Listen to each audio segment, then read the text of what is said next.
Oi, gente, boa noite. Meu nome é Sabrine e hoje vocês vão ver comigo mais um pouquinho dos problemas clássicos da matemática grega. Então, vou enunciar os problemas para vocês, mesmo que vocês já tenham ouvido o enunciado, é importante ouvir novamente, já que eu vou falar desses três problemas.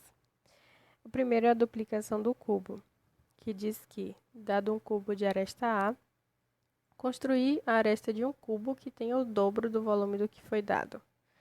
A quadratura do círculo, que, dado um círculo de raio qualquer, construir um quadrado cuja área seja igual à do círculo. E a trissecção do ângulo, que diz que, dado um ângulo alfa, construir o ângulo que tenha 1/3 da medida de alfa.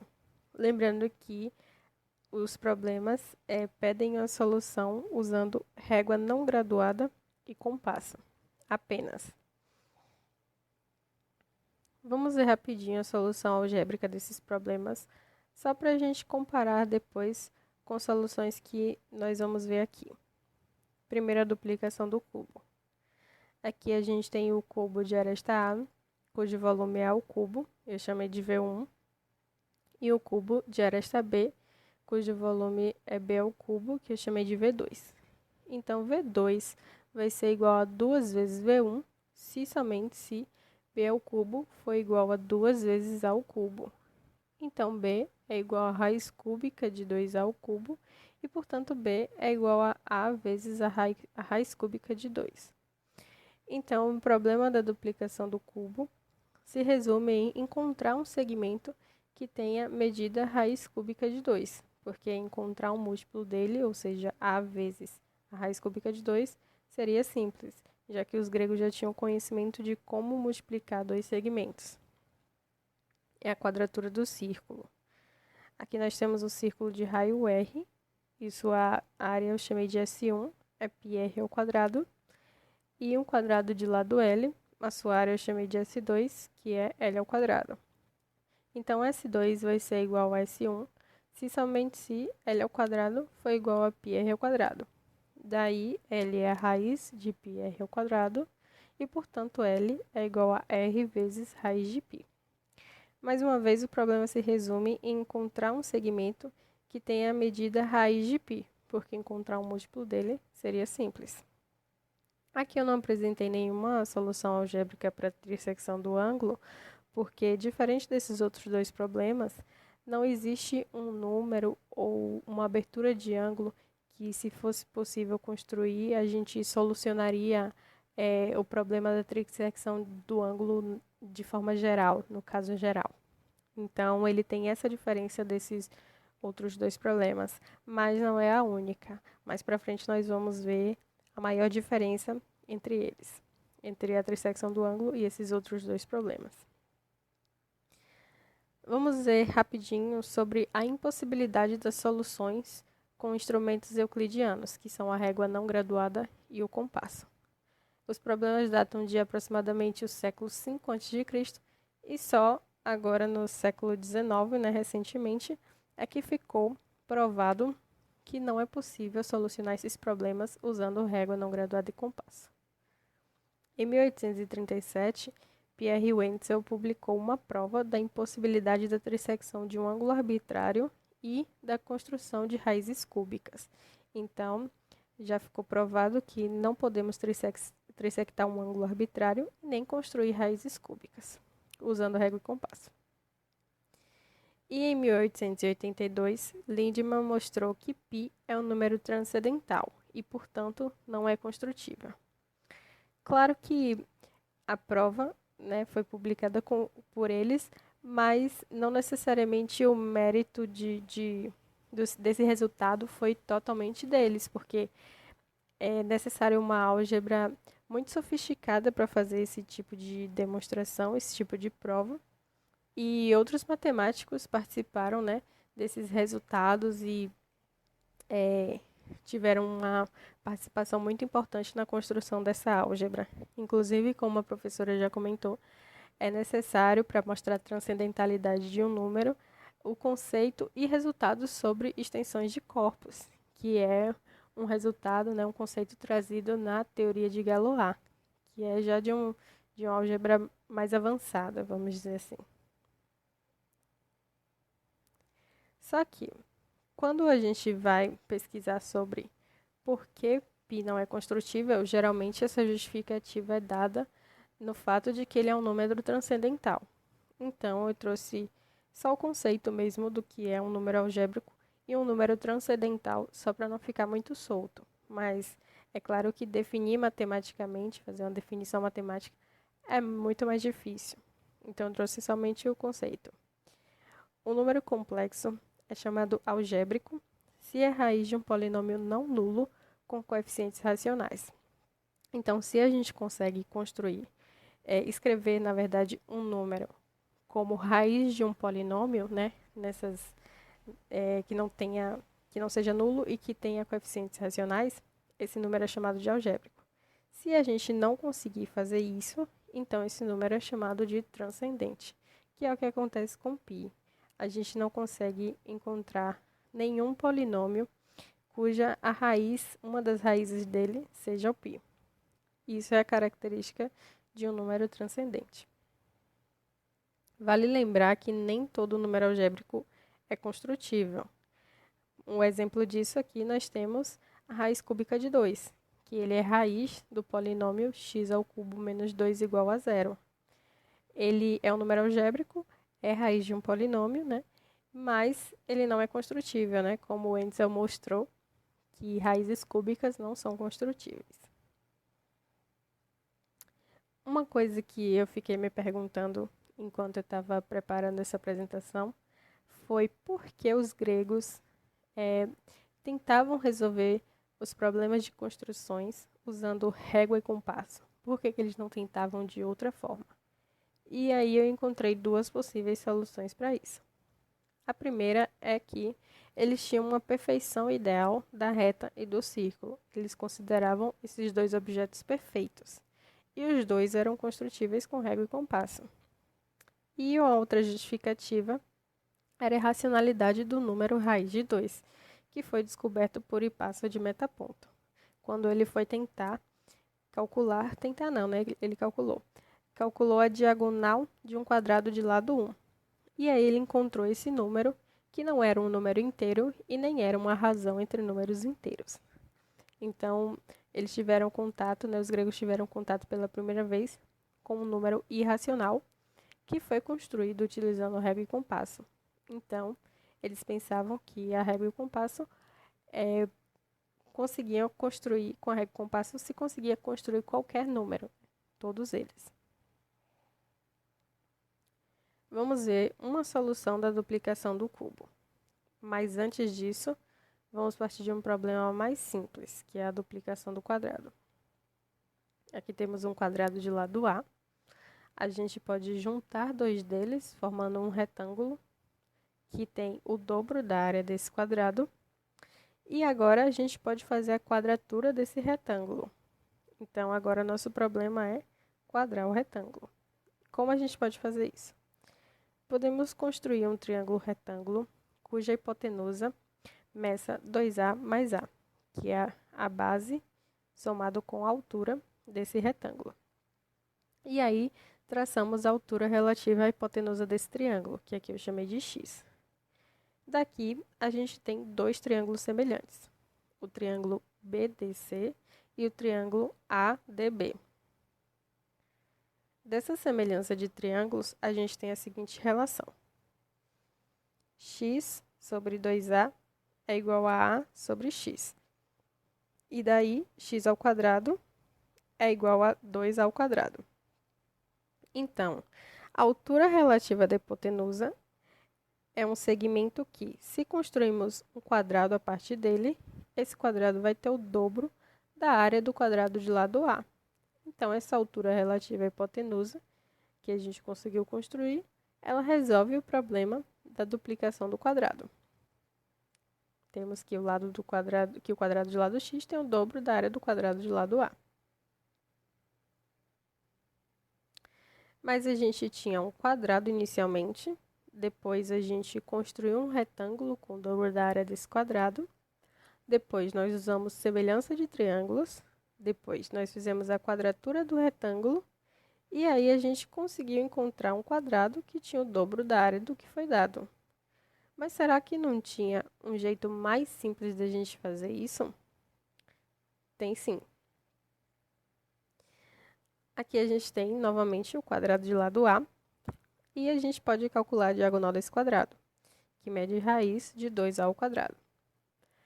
Se a gente construir um quadrado que o lado tem a medida dessa diagonal, então a área desse quadrado vai ser a raiz de 2A ao quadrado elevado ao quadrado e, portanto, a área dele vai ser o dobro da área do quadrado de lado A. Então, usando a diagonal, é muito mais fácil fazer a duplicação do quadrado do que o processo que nós fizemos. Mas a minha ideia era chegar na igualdade x sobre 2a é igual a sobre x, que nós vimos que soluciona o nosso problema. Mas por que que eu quis chegar nessa igualdade? Bom, aqui a gente tem o lado do quadrado que a gente tinha sobre o lado do quadrado que nós queríamos achar. A gente tem uma razão entre eles. E nós inserimos uma meia proporcional aqui, que, a partir dela, nós conseguimos resolver o problema. Então, se a gente inserindo uma meia proporcional para um problema de 2 dimensões, será que se a gente inserir mais uma outra meia proporcional, a gente conseguiria resolver um problema semelhante, só que de 3 dimensões? Vamos ver se isso é possível. Então, essa igualdade aqui, a gente tirou da semelhança de triângulos, né? Então, por isso que foi necessário fazer todo aquele processo. Usando o mesmo raciocínio da duplicação do quadrado, vamos duplicar o cubo. A gente tem aqui o cubo de aresta A. A gente junta dois deles, formando um paralelepípedo que tem o dobro do volume do cubo. E agora, vamos transformar esse paralelepípedo num cubo, mudando somente a forma dele, mas não o volume. Então, primeiro, vamos manter a altura desse paralelepípedo, mas vamos modificar as medidas da base. Modificar só as medidas, sem alterar a área. Então, agora, o novo paralelepípedo, ele tem medidas x e y. Antes tinha medida 2a e a. Só que x vezes y é igual a 2 vezes a. A área manteve a mesma. E como a altura também manteve a mesma, o volume também está inalterado. Como eu já falei, x vezes y é igual a 2a vezes a, porque as bases são iguais, têm a mesma área. Iguais não, elas têm a mesma área. Daqui, nós temos que y sobre 2a é igual a sobre x. Essa eu chamei de equação 1. Vamos guardar ela. Agora, a gente vai transformar esse paralelepípedo num cubo de aresta x. Como a gente vai fazer isso? Transformando as faces de dimensão y por a em quadrados de lado x. Então, se a gente conseguir transformar essa face, e claro, a face oposta a ela também, que tem a mesma área, né? Se a gente conseguir transformar esse retângulo num quadrado de aresta x, de lado x, aqui já mede x, aqui também mediria x e aqui também. E aí, esse paralelepípedo se transformaria num cubo. Então, vamos fazer isso. Transformar esse retângulo num quadrado, sendo que eles devem ter a mesma área. Como tem a mesma área, então, x vezes x é igual a vezes y. E daqui nós temos que a sobre x é igual a x sobre y. E essa é a equação 2. Recapitulando o que a gente fez, tínhamos um cubo, juntamos dois deles, formando um paralelepípedo. Depois modificamos a base do paralelepípedo sem alterar a área da base, mantendo a altura também e, portanto, o volume. E daqui nós tivemos a equação 1, que é y sobre 2a é igual a sobre x. Depois, nós modificamos a face de medida a por y e, a partir dessa face, fizemos um quadrado de lado x, né, com a mesma área desse retângulo, de onde a gente teve a equação 2, que é a sobre x é igual a x sobre y. Observe aqui que nessas duas equações, nós temos a razão a sobre x. Então, agora, vamos fazer uma igualdade entre elas. Das equações 1 e 2, temos que a sobre x é igual a x sobre y, que é igual a y sobre 2a. Então, a gente conseguiu inserir duas meias proporcionais, né, a esse segmento, a essa razão, que é da aresta do cubo A sobre a aresta do cubo x. Vamos verificar se essas meias proporcionais elas realmente resolvem nosso problema. Seja A igual a 1, então 2A é igual a 2. E aí a gente vai substituir aqui nessa igualdade. Lembram que lá no início, quando nós vimos a solução algébrica do problema, o cubo de aresta B tinha o dobro do volume do cubo de aresta A. E B era igual a A vezes a raiz cúbica de 2. Então, nós temos que achar aqui, nesse caso, um valor de x que seja igual a A vezes a raiz cúbica de 2, sendo que A aqui é igual a 1. Então, substituindo A e 2A aqui, a gente fica com 1 sobre x é igual a x sobre y, que é igual a y sobre 2. E daqui nós temos duas equações. X ao quadrado é igual a y, que eu chamei de uma estrela, e y vezes x é igual a 2 vezes 1, portanto, igual a 2. Eu chamei de duas estrelas. Multiplicando a equação uma estrela por x, a gente fica com x ao cubo igual a x vezes y, que essa equação eu chamei de 3 estrelas. Só que x vezes y, a gente já sabe qual o valor dele, que é 2.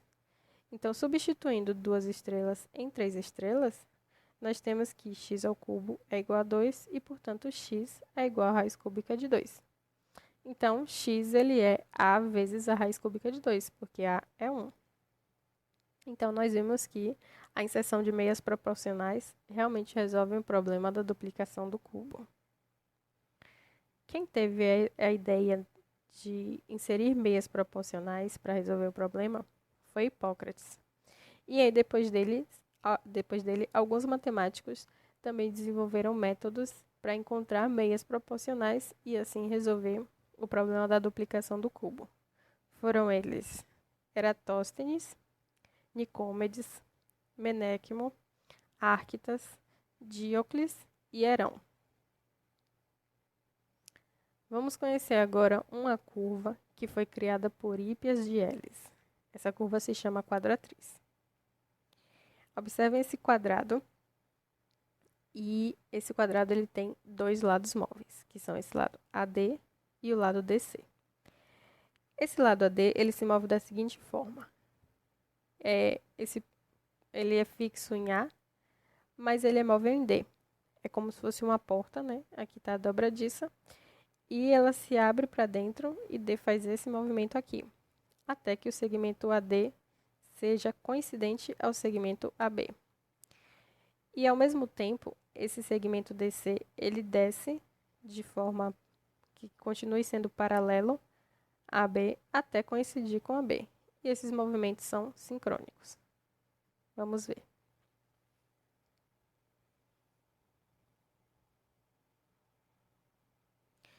A quadratriz é o lugar geométrico gerado pela interseção desses dois lados móveis. É essa curva azul que nós vemos aqui no vídeo. Agora vamos ver o que essa curva tem de especial, o que ela consegue fazer para resolver esses problemas. Bom, aqui a gente tem uma imagem da curva e vamos considerar aqui esse ângulo θ. Vamos chamar esse segmento de linha A de y e o lado do quadrado vamos chamar de A. Observem que, à medida que o θ vai diminuindo, né? Ou seja, que esse ponto P vai descendo na curva, esse segmento também ele vai descendo junto e y também vai diminuindo. Então, à medida que θ diminui, y também diminui na mesma proporção, já que os movimentos desses dois segmentos são sincrônicos. E aí nós temos uma constante de proporcionalidade k, que é igual a y sobre θ. Observem também que quando θ é igual a π sobre 2, ou seja, quando esse D, duas linhas ainda está aqui coincidindo com D, esse segmento também ele não se deslocou ainda, né? O D' também está coincidindo com D. E, portanto, o y ele está coincidindo com o lado do quadrado. Então, quando θ é igual a π sobre 2, y é igual a A. E aí, substituindo y e θ aqui, nós temos que K é igual a A sobre π sobre 2, que é igual a 2A sobre π. Daqui, nós temos que y é igual a K vezes θ. Então, usando esse valor de K e substituindo aqui, nós temos que y é igual a 2A sobre π vezes θ. Essa é uma equação importante, vou chamar de equação 1, vamos guardar ela. Daqui a pouco a gente vai precisar. Observem também que esse ângulo aqui, ele é θ. Também, né? Porque esse segmento é paralelo a esse segmento. E esse daqui é uma transversal a eles. Então, esse ângulo e esse são alternos internos e, portanto, eles são congruentes. A gente pode observar também que esse triângulo PD'A, ele é retângulo. Por quê? Esse segmento aqui, ele é paralelo à base, certo? E paralelo a esse daqui também. E ele é perpendicular, né? Como ele se desprende de um lado do quadrado, ele é perpendicular a esse lado aqui. Então, se ele desce de forma que continua sendo paralelo a essa base, esse ângulo continua sendo de 90 graus. E outra coisa também que a gente pode analisar é que o ponto P dessa curva, a localização dele depende desse segmento, do comprimento desse segmento e do ângulo θ. À medida que vai variando o ângulo θ, esse comprimento também vai variando e P aparece em posições diferentes. E o sistema de coordenadas que utiliza uma distância e um ângulo são as coordenadas polares, o sistema de coordenada polar, né? São as coordenadas polares. E a gente vai usar um pouquinho, só que bem um pouquinho mesmo do sistema de coordenadas polares daqui a pouco. Vamos analisar separadamente esse triângulo retângulo que eu mencionei para vocês. Eu chamei o segmento AP de ρ. E é agora que a gente vai usar um pouquinho das coordenadas polares. Aqui nós temos que o seno de θ é igual a y sobre ρ. Então, y é igual a ρ vezes seno de θ. E essa é a equação 2. Lembram lá da equação 1, que eu falei que era importante para a gente guardar? Então, a gente vai precisar dela agora. Observe que as equações 1 e 2 são valores de y. Então, vamos igualar elas duas. E aí, nós temos que ρ seno de θ é igual a 2A vezes θ sobre π. Então, isolando ρ, nós temos que ele é igual a 2A vezes π sobre π seno de θ. Vamos observar aqui de novo a imagem da quadratriz. Quando θ vai diminuindo, esse segmento ρ, ele vai se aproximando desse segmento AZ, né? À medida que P vai se aproximando de Z, ρ vai se aproximando de AZ. E tudo isso quando θ vai diminuindo e vai chegando muito perto de zero. Então, a gente pode dizer que esse segmento AZ, ele é o limite de ρ quando θ tende a zero. Só que ρ é toda essa expressão aqui que nós já vimos, né?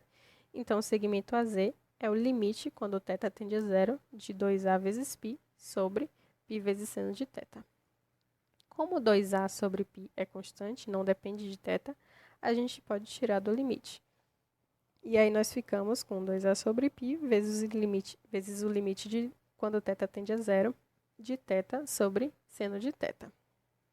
Só que o seno de zero é zero. Então, quando θ tende a zero, aqui nós temos a indeterminação do tipo zero sobre zero.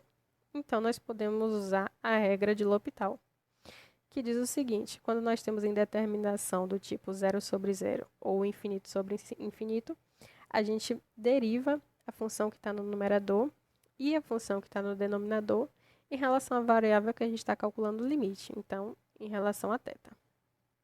Continuamos aqui com a constante 2A sobre π, e agora nosso limite ficou. No numerador, a derivada de θ é 1, e no denominador, a derivada de seno de θ é cosseno de θ.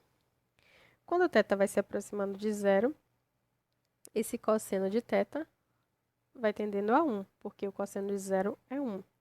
Então, esse limite aqui é 1 sobre 1, que é igual a 1. E, portanto, o segmento AZ é igual a 2A sobre π. Essa é a parte interessante da curva. Ela consegue construir para a gente um segmento, né, que é uma razão envolvendo π. Vamos ver como esse segmento pode ajudar a gente na resolução dos problemas. Vamos ver a solução da quadratura do círculo usando a quadratriz. Lembram que a gente precisa de um segmento que meça raiz de π, e aí a gente consegue fazer a quadratura do círculo, como nós vimos lá no início, né? A gente tinha um quadrado de lado L, que era R vezes a raiz de π, e esse quadrado tinha a mesma área do círculo. A gente viu que, com a quadratriz, é possível construir um segmento que mede 2A sobre π. E com isso, é bastante fácil de resolver o problema da quadratura do círculo. Basta nós fazermos o seguinte: dividir o segmento 2A sobre π por 2A, obtendo um segmento de medida 1 sobre π. Depois, a gente toma o inverso de 1 sobre π, obtendo um segmento de medida π. E depois a gente constrói o segmento raiz quadrada a partir do segmento de medida π que nós conseguimos no passo anterior. Lembrando que todos esses processos de dividir um segmento, tomar inverso, extrair raízes quadradas, já eram processos conhecidos pelos gregos, eles já sabiam fazer isso. Então, a dificuldade era só conseguir um comprimento que fosse um múltiplo ou uma razão envolvendo π, que foi o que a quadratriz fez para a gente. A primeira pessoa que se tem registro que tentou usar a quadratura do círculo e conseguiu, né? Para fazer. Que usou a quadratriz para fazer a quadratura do círculo foi Dinóstrato. Só que quem construiu a quadratriz foi Hípias. Então, ele só pegou a quadratriz de Hípias para resolver um problema. Então, o que Hípias fez com ela? Por que ele construiu ela, já que não foi ele que usou ela para resolver o problema da quadratura do círculo? Bom, uma coisa que eu ainda não falei para vocês é que a quadratriz também é conhecida como trissectriz.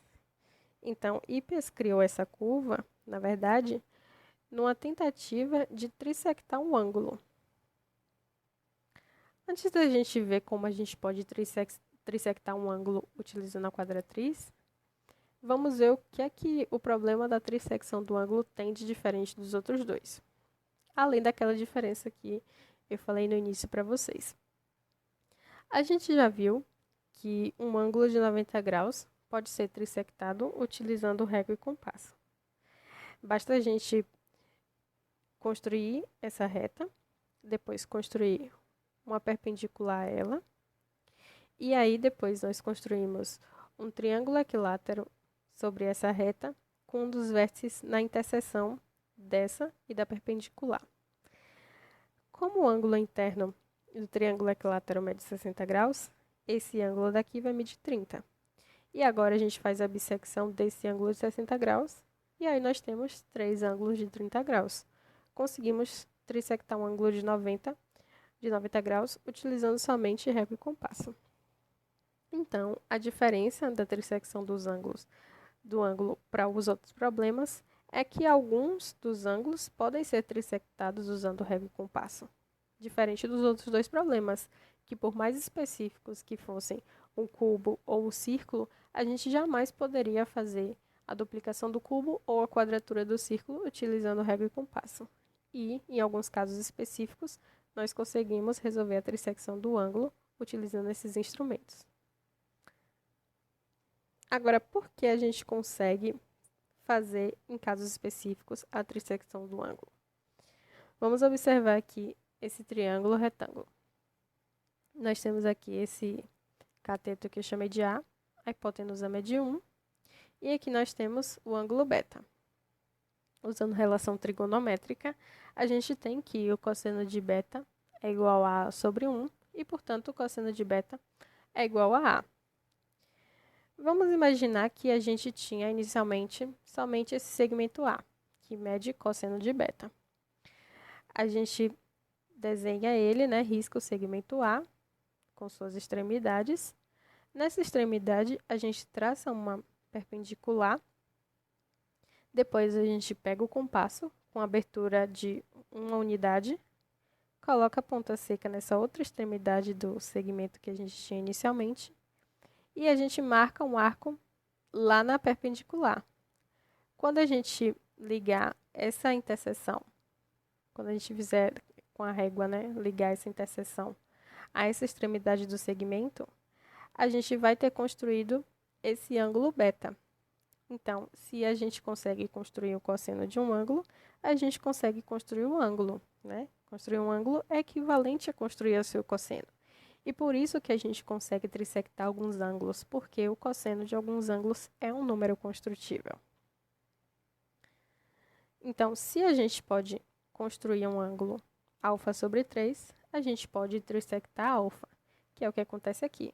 Como o ângulo de 30 graus é um ângulo construtível, então a gente consegue trissectar um ângulo de 90 graus. Assim como um ângulo de 45 graus, que também é construtível, né? A gente pode trissectar o ângulo de 135 graus. Agora vamos ver a trissecção de um ângulo usando a quadratriz. Aqui temos a imagem da quadratriz. Vamos supor que o ângulo que a gente quer trissectar é esse ângulo θ. Como é que nós vamos fazer isso? Primeiro, a gente vai dividir esse segmento de linha A em 3 partes iguais. Vamos marcar aqui R e S, de forma que eles dividam esse segmento em 3 partes iguais. Passando por R e por S, vamos construir duas paralelas ao segmento AB que intersectam a curva. Vamos marcar essa interseção aqui e chamar ela de T.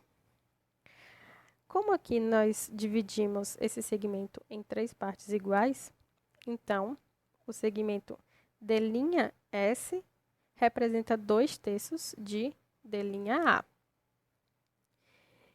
E como nós temos uma proporcionalidade aqui, né, o tempo que de linha S, o tempo que de linha leva para chegar a S é o mesmo tempo que P leva para chegar a T, né? Como esse segmento representa 2/3 do segmento de linha A, então PT representa 2/3 do arco PZ e, portanto, do ângulo θ. Então, se a gente traçar aqui um segmento AT, esse segmento divide o ângulo θ em θ sobre 3. Portanto, TAZ, esse ângulo, mede 1/3 de θ.